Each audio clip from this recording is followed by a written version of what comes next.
Hello, everyone, and welcome to the Women of Wisdom Lavender Lounge. I am Phyllis Tucker Saunders, your host for today, and we have some exciting things to talk about. We're going to talk about women's health, and you can't talk about the health of women of color without talking about disparities. And the expert today that is going to be joining us is Dr. Cunningham, and I say, welcome, Dr. Cunningham. Hi, glad to be here. Thank you so much for having me on today. You are welcome. And today our theme is all about health and wellness for women of color. And I read in the New York Times the 1619 projects, and I want to make a quote from them.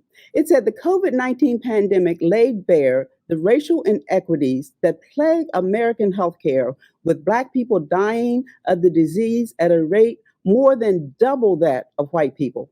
And it further states that the death of Black women's children and the dismissal of their pain, voices, and experiences is deeply tied to the legacy of slavery. Now, Yes. these are some powerful statements, and I would just like to get your opinion of what you think of that. Yeah, I definitely agree with that. And it was unfortunate that it took a pandemic, to kind of push and urge the country to see this devastation that's been in the Black community for centuries. This is not anything new. A lot of us who work in this space, who are passionate about caring for our Black communities, we were aware of this. And it took for a pandemic to highlight some of the issues that a lot of the Black professionals been speaking on, a lot of the Black physicians, we've been speaking out on this. So it's definitely true, even embedded in medicine. There's bias. We were, coming up, we were taught to look at our algorithms for medicine, took account of someone's race, and we were taught to think based off of to triage by race with certain diseases, and that was embedded in medical school for centuries. And it wasn't until a lot of intention was put on the Black community with the pandemic that people started to uncover and realize, wait a minute, even in medicine, there's some embedded racism in how our doctors are being taught, how the medical students are being taught. And so while I'm thankful that this took place, it's just unfortunate that it took for us to lose so many lives, and it took so long for this to become to the forefront of the country to recognize it. But it does go back to slavery. Even when we think about chronic pain and how we manage that, there was quite a few studies that came out that looked at physician beliefs, medical students' beliefs with managing Black people with pain. And a lot of people thought that, Black people's skin is thicker than white people, or our nerve fibers are not as sensitive to pain. And so the way that we approach chronic pain for years and years and years created a disparity in who had access to equitable treatment and who did not. So even with that, it's embedded in a physician passing judgment based off of somebody's skin color and this idea or belief that as if I'm Black, that means my skin is much thicker, and that means that my pain tolerance is much higher. So, Dr. Cunningham, so when you were in medical school, did the professors actually say those words? Yeah, we were taught, they didn't say that exactly, but we were taught, for example, when we had to discuss our clinical cases, we had to say a 55-year-old African-American male.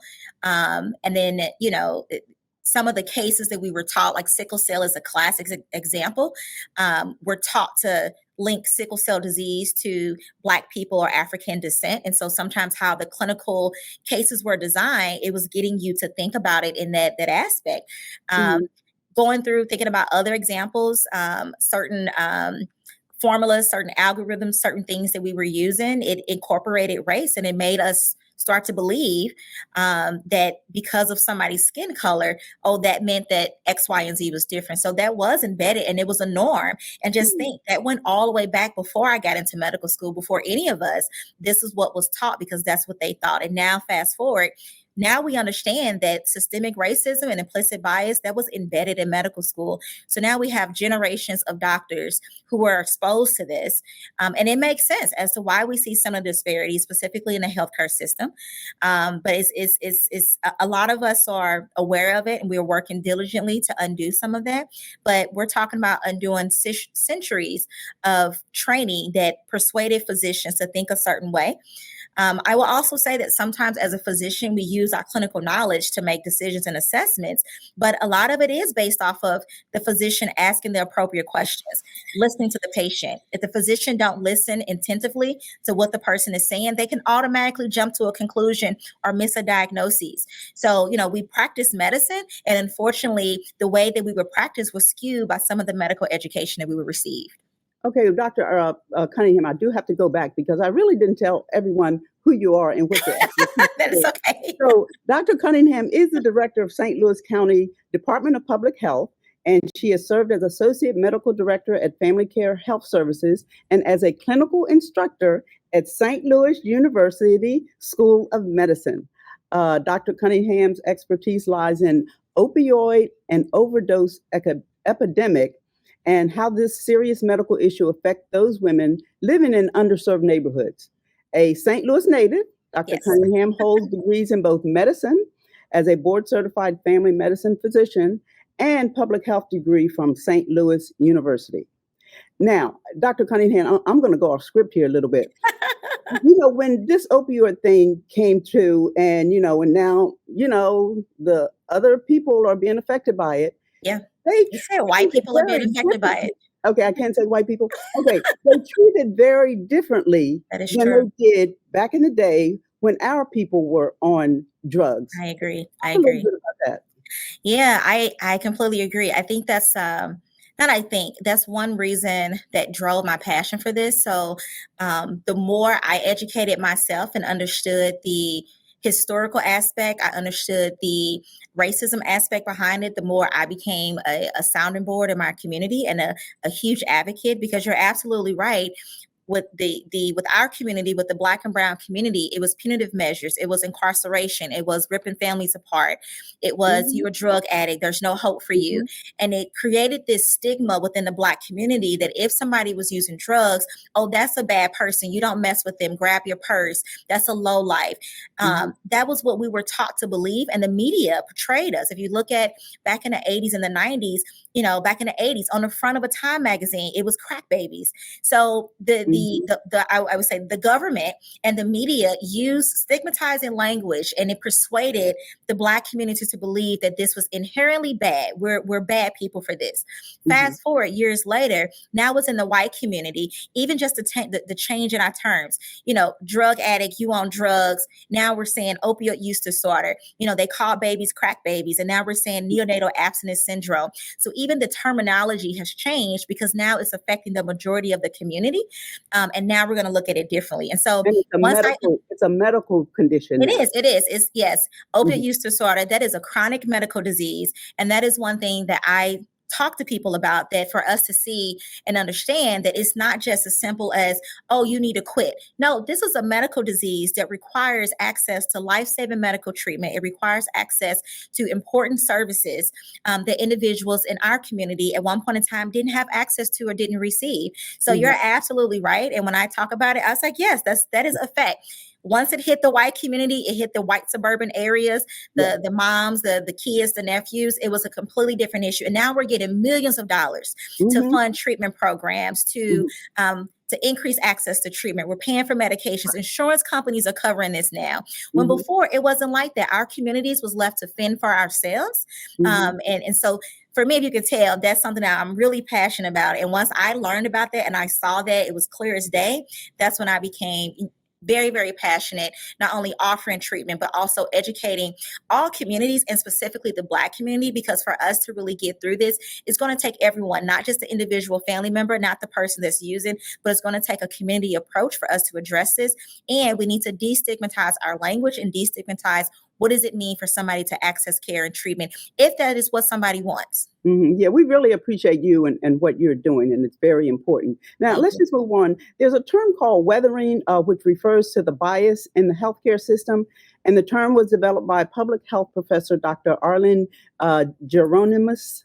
I think I'm pronouncing that right. The term refers to the wear on the body that results from prolonged exposure to stress. Now, your heart rate goes up, your blood pressure rises, just etc. Everything. So explain to our audience the effects of stress, especially from racism, on the body. Yes, that is really huge. So when somebody, you have your blatant stress, I mean, your blatant racism, meaning that, somebody call you the N word. But it goes all the way down to there are daily acts of racism that take place that some people may not be able to name what that is. They may not be able to understand what's taking place because as a society, some things that we're taught to think like a white person, or we have these white supremacy ideas in which we're supposed to believe that this is okay for somebody to talk to me in this manner. So all the way down to your blatant upfront racism and down to day-to-day things that can take place, so where somebody can perceive racism. The stress that mounts, our cortisol levels will increase. It can increase our risk of hypertension, diabetes, as well as stroke, heart attack. All of that can take place if their bodies is being prolonged to stress over time. And we tend to not think about racism doing that same thing, but it does. It actually causes a physical response in our bodies, and we're responding to that. And people may not understand that I have been consumed in this country, in my job, in my career, in my community, that this is what I'm facing on a daily basis. And if you add on top of that gun violence, what's taking place in a lot of our communities across the country, that will double that. Just the near fact of a kid being exposed to bullets, that is added stress for that individual, that kid. So it does cause physical trauma, physical harm to the body that will manifest in later years as those chronic diseases. Dr. Cunningham, tell us how women of color can achieve better health, and what would be your recommendations on establishing a good and healthy relationship with your doctor? Yeah. So I think a few things with that. The biggest thing is finding a doctor that you connect with. Sometimes people feel like they have to stick with the first doctor that they see. Once you find that doctor that truly will connect with you, and when I say connect with you, meaning a physician who will listen to you, listen to what you have to say, not cut you off, but truly listen not only with their ears but with their heart. That's something that I as the Black community, especially as Black women, do your due diligence to find someone. Don't feel like you have to stop at that very moment. And a good doctor will always listen and put you first as a patient. And not only that, they won't tell you what to do. They will invite you into the conversation because this is your body and you're in control of what takes place with your body. And I think having that perspective and finding that right doctor will help promote wellness for anyone. And I also say take autonomy and ownership too for our own health and bodies. A lot of times I think I have a minute, you tell me. But there are some things, that I always recommend for Black women: mammograms, pap smears, blood pressure, diabetes check, cholesterol check, also just monitoring your weight. Those are some things that you can take a preventative lens with, making sure that we care for our own bodies and just promote your own wellness. But it's really key to find that person you connect with, and don't be upset to say, you know what, I'm not having a connection with this person. Let me find me a different one, because they are out there. Dr. Cunningham, thank you so much for joining us. Thank you. To all of you in our audience, stick around and check out what's happening in the Wild Gardens. We have some seeds of wisdom to plant with Jasmine George. Hi, I'm Jasmine George, a student at Prince George's Community College. Let's sow a few seeds of wisdom about today's theme: health and wellness for women of color. What is nearer and dearer to us as women and as people than health? Women of color, African American women in particular, are more likely to face health challenges than their white counterparts. For example, African American women are significantly more likely to experience heart disease compared to other ethnic groups. Cardiovascular disease affects 47.3% of African American women, and we have the highest rates of hypertension, stroke, heart failure, and coronary artery disease of all groups of women in the United States. With these sobering stats in mind, it's important to be in control of your health care. How do you do that, you ask? You should maintain a good relationship with your doctor, but be aware that your doctor is not in charge of your health. You are. Never be afraid to ask questions, get a second opinion, or even change providers. You know when you're experiencing abnormal fatigue, more pain than usual, or when something just doesn't feel right. You know your body best. Did you know that Black women are more likely to be diagnosed with breast cancer at a younger age, at later stages, and with more aggressive breast cancers than white women? Dr. Cunningham is correct about taking preventative measures and having agency over your body when discussing your own health with your physician. You own your body, and you and your doctor should treat it well. Pun intended. I hope these seeds of wisdom grow in your soul. I'm Jasmine George. Have a healthy day. To join Women of Wisdom, go to PGCC.edu. Be sure to check out the Lavender Lounge on our PGCC TV and on social media via the PGCC TV online YouTube channel.